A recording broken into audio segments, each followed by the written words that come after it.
नमस्कार, आप देख रहे हैं सिटी सेंटर शो मुंबई से। मैं हूं पूजा भारद्वाज। शो की शुरुआत कर रहे हैं मुंबई महाराष्ट्र से ही जुड़ी बड़ी खबर के साथ। दिल्ली में जैसे जैसे कोविड के मामले बढ़ते दिखे हैं, वैसे ही महाराष्ट्र अलर्ट पर है। अब दिल्ली, एनसीआर, गुजरात, गोवा, राजस्थान से जो आने वाले यात्री हैं, उन्हें अपने हाथ में आरटीपीसीआर कोविड नेगेटिव रिपोर्ट लेकर यहाँ पर आना होगा। तो महाराष्ट्र में यहाँ के जो यात्री हैं, उनके लिए नई गाइडलाइन, यात्रा की नई गाइडलाइन जारी कर दी गई है, क्योंकि महाराष्ट्र के मुख्यमंत्री ने साफ कह दिया है कि जो तीसरी लहर कोविड की होगी वो सुनामी जैसी हो सकती है। देखिए रिपोर्ट। दुसरी तिसरी लाट येते आहे। ही लाट जर पहिल्या लाटेची तुलना केली तर नुसती लाट नाही तर सुनामी आहे की काय अशी भीती वाटते। कोविड सुनामी की चेतावनी के साथ ही महाराष्ट्र में हवा, रेल और रोड से सफर करके आने वाले यात्रियों के लिए नए नियमों का ऐलान हुआ है। दिल्ली, एनसीआर, राजस्थान, गुजरात, गोवा से फ्लाइट से आने वाले यात्रियों को आरटीपीसीआर नेगेटिव की रिपोर्ट लाना अनिवार्य होगा। फ्लाइट बोर्डिंग से 72 घंटे पहले का रिपोर्ट ही लाया जा सकता है। दिल्ली, एनसीआर, गोवा, गुजरात और राजस्थान से रेलवे से आने वाले यात्रियों को 96 घंटे पहले का आरटीपीसीआर नेगेटिव रिपोर्ट लाना होगा। वहीं दूसरे राज्य के बॉर्डर से रोड के जरिए आने वाले लोगों के तापमान की जांच की जाएगी। डोमेस्टिक फ्लाइट हो या इंटरनेशनल फ्लाइट हो, ये दोनों के बारे में ही सोचना पड़ेगा। अदर स्टेट से लोग जब आएंगे तो वो भी तो कोरोना लेकर आएंगे, और बाहर से आएंगे वो भी कोरोना लेकर आएंगे। अभी यूके में जो स्थिति है, अपने यूएस में स्थिति है, वो सब नजर में रखते हुए अदर कंट्रीज में जिस स्पीड से कोरोना ने अभी सेकंड लाट में फैलाव किया है, वो नजर में रखते हुए निर्णय लेना पड़ेगा। डॉक्टरों की महाराष्ट्र कोविड टास्क फोर्स ने भी चेताया है, अगर हम बगैर मास्क के, बगैर सोशल डिस्टेंसिंग के हमारा वर्तन करते रहते हैं तो कोरोना बढ़ने की बहुत ज्यादा शक्यता है, और इस वजह से हमको जो है फिर लॉकडाउन या ऐसे किसी कठिन नियमों का पालन करना पड़ेगा। तो इसलिए मैं यही कहता हूं, अनुरोध करता हूं लोगों से कि एसएमएस का पालन करें, सोशल डिस्टेंसिंग, मास्क और सैनिटाइजेशन, और सेकेंड वेव से पूरी तरह बचें। चेतावनी बड़ी है तो मास्क को लेकर मुस्तैदी भी। मुंबई की सड़कों पर ऐसे बीएमसी के वॉलंटियर्स बिना मास्क में घूमने वालों को पकड़ने के लिए तैनात हैं। 200 रुपए का जुर्माना है, लेकिन क्या इसकी वसूली आसान है? इसकी चुनौतियां इन्हीं की जुबानी सुनिए। जो नहीं मान रहा है उससे 200 रुपया फाइन ले रहे। उसको मास्क है ही नहीं उसके पास, वो मान ही नहीं रहा है, बोलता है मैं नहीं लगाएगा, जो करने का वो करो आप। तो हम लोग क्या कर सकते हैं? कुछ नहीं। और हम लोग को बोलता है तुम कौन है, तुम काय के लिए कर रहे हैं? हम लोग कोई तो ऐसा भाग जा रहा है, तो हम क्या करें? हम लोग को काय के लिए पकड़ रहा है? पहले खाना पानी नहीं, ये नहीं है, वो नहीं है, सब हम लोग को ये लोग ऐसा मतलब ये करते। तभी भी हम लोग उसको प्यार से समझाते हैं कि बाबा मास्क लगाओ, उससे मतलब आपका फायदा है। पिछले सप्ताह के अंत से मुंबई में कोविड के मामले बढ़े हैं। 16 नवंबर को 400 के करीब आए नए मामले अब करीब रोजाना 1000 पार आ रहे हैं। इस पर काबू के लिए महाराष्ट्र क्या एक बार फिर से लॉकडाउन का सहारा लेगा? विचार चल रहा है। मुंबई से सोहित मिश्रा के साथ पूजा भारद्वाज की रिपोर्ट, एनडीटीवी इंडिया के लिए। भारत में कोविड के कहर को करीब 8 महीने हो चुके हैं। कभी लहर धीमी पड़ती है, कभी तेज पड़ती है, लेकिन अस्पतालों में जो हमारे स्वास्थ्य कर्मी तैनात हैं, उनके लिए कभी सुकून भरे पल हम नहीं देख रहे हैं। खासतौर पे वो स्वास्थ्य कर्मी जो आईसीयू वार्ड में तैनात हैं, किस तरह से इनकी जिंदगी कट रही है, इस पर अक्षय डोंगरे की ये रिपोर्ट देखिए।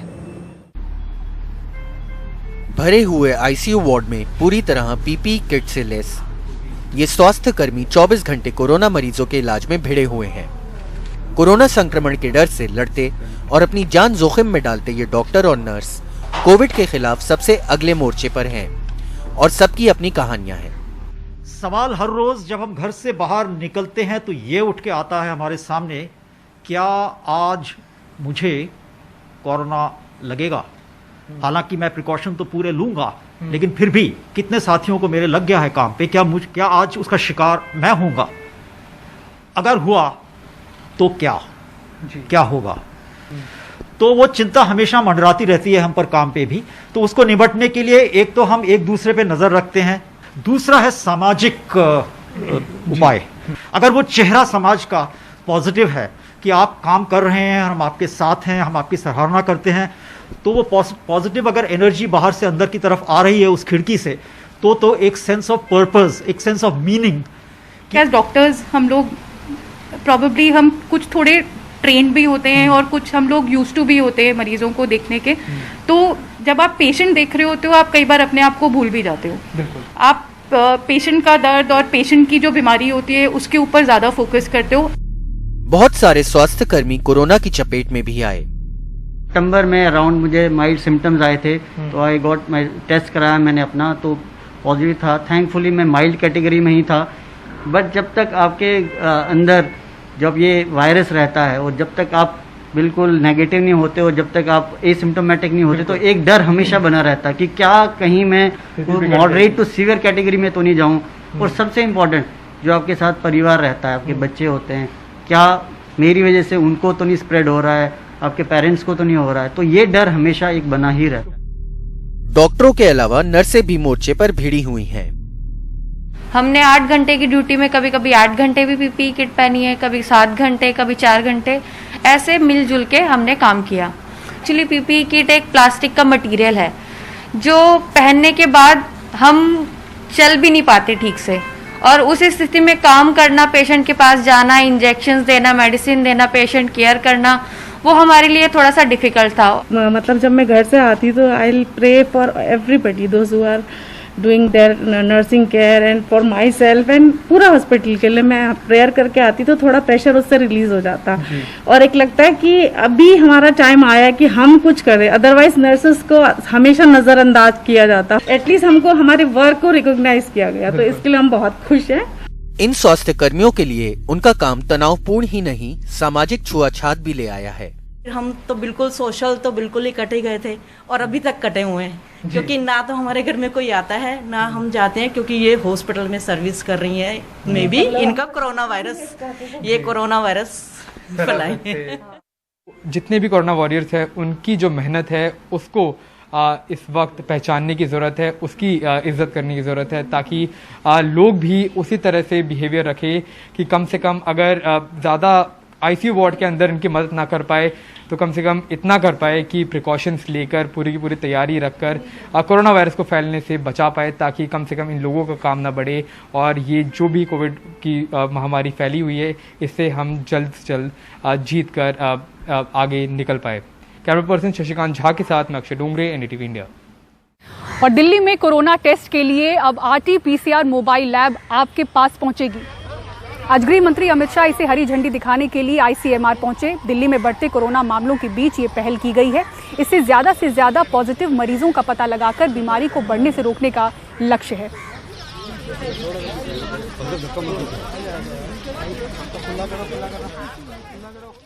और त्योहारों के इस मौसम में बाजार में थोड़ी अच्छी रौनक रही। ऑनलाइन मोबाइल ब्रांड्स ने अच्छा बिजनेस किया, लेकिन जो छोटी दुकानें हैं, शोरूम है, वहां के व्यापारी मायूस हैं और कहते हैं कि 50% से ज्यादा उनका बिजनेस घट गया है। और ऐसे में मदद की गुहार लगाते हुए प्रधानमंत्री को उन्होंने चिट्ठी लिखी है। वो ऑफलाइन में नहीं मिलते या बिल्कुल जब उसकी। परमिंदर सिंह पिछले कई साल से दिल्ली के नारायणा इलाके में स्मार्ट दुकान नाम की एक मोबाइल हैंडसेट की शॉप चलाते हैं। कहते हैं कोरोना संकट के कहर से जो बिजनेस प्रभावित हुआ वो अब भी त्योहारों के मौसम में भी डाउन है। कोरोना संकट की वजह से जिस तरह से पहले लॉकडाउन हुआ, सप्लाई चेन प्रभावित हुआ, उसका जो मोबाइल रिटेलर्स थे उनके बिजनेस पे काफ़ी बुरा असर पड़ा। उसके बाद उन्हें उम्मीद थी कि इस बार त्योहारों के सीज़न में सुधार होगा, बिजनेस का जो माहौल है वो बेटर होगा, लोग ज़्यादा संख्या में बाहर आएंगे मोबाइल खरीदने के लिए। परविंदर, क्या इस बार वैसा हुआ जैसा आप सोच रहे थे बिजनेस? नहीं, बिल्कुल हम लोगों का जो बिजनेस है लास्ट ईयर से 50% डाउन गया है, और इसकी जो सबसे मेन वजह थी वो थी ऑनलाइन सेल्स। ऑनलाइन सेल्स जो इन्होंने इतनी मतलब लगाई दी है, इवन कस्टमर के दिमाग में ये चीज़ बिठा दी गई कि ऑनलाइन सबसे सस्ता है, जबकि ऐसा नहीं है। हम लोगों ने जो स्कीम्स ऑफर करी, बेटर स्कीम्स ऑफर करी, उनको फ्रिस्बीज दी, हर चीज़ के साथ हमने उनको कॉम्पिटेट किया, मगर फिर भी कस्टमर ने मार्केट की तरफ आना कंपैरेटिवली एज पर ऑनलाइन सेल कम रहा। परविंदर अकेले नहीं हैं।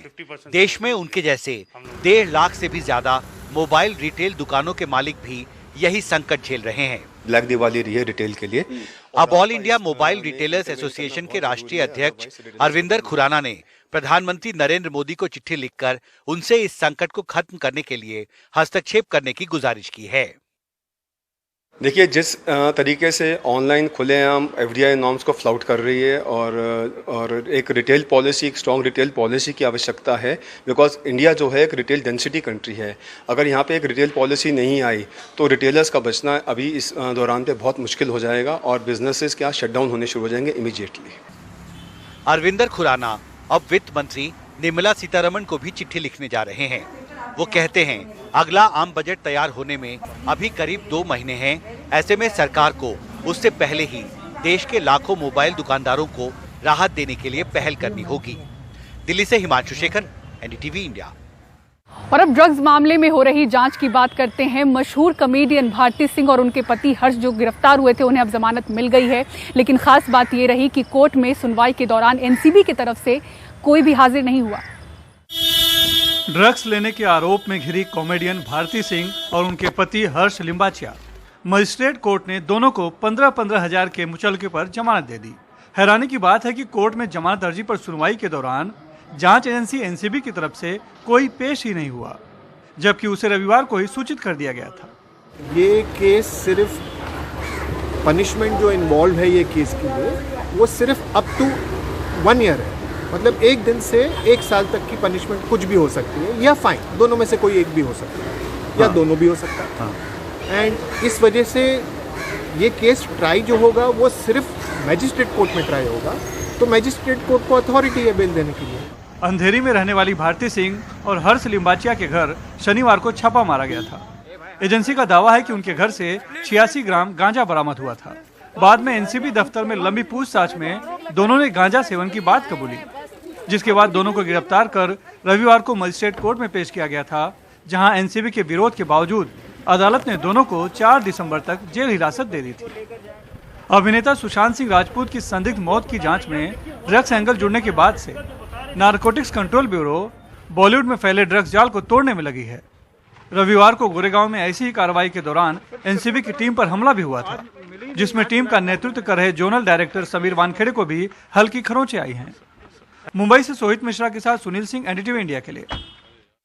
लव जिहाद पर नुसरत जहां ने क्या कहा, दिखाएंगे आपको छोटे से ब्रेक के बाद। बने रहिए सिटी सेंटर शो के साथ। आप किससे शादी करेंगे, आप क्या पहनेंगे, आप क्या खाएंगे, आप सुबह उठ के वॉक पे निकलेंगे या अपने बाथरूम जाएंगे, ये आपका डिसीजन है।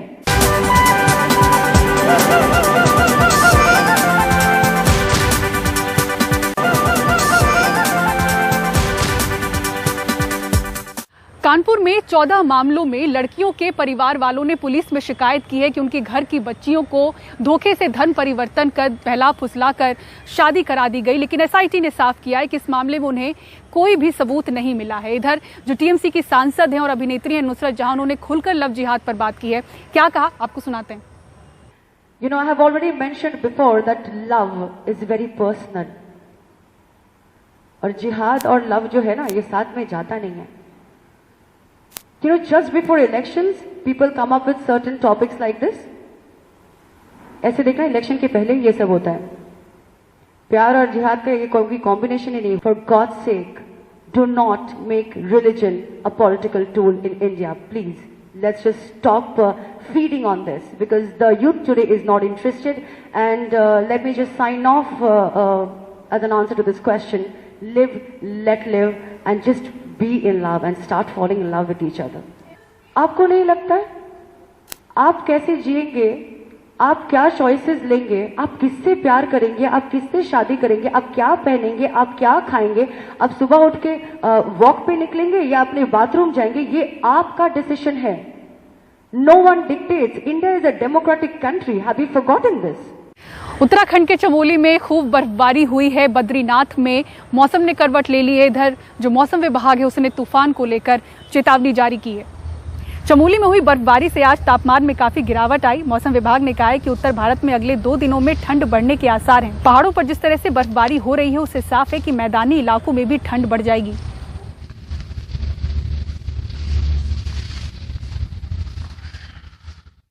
और इसी के साथ सिटी सेंटर की पूरी टीम को दीजिए इजाजत। खबरों के लिए देखते रहें एनडीटीवी इंडिया। नमस्कार।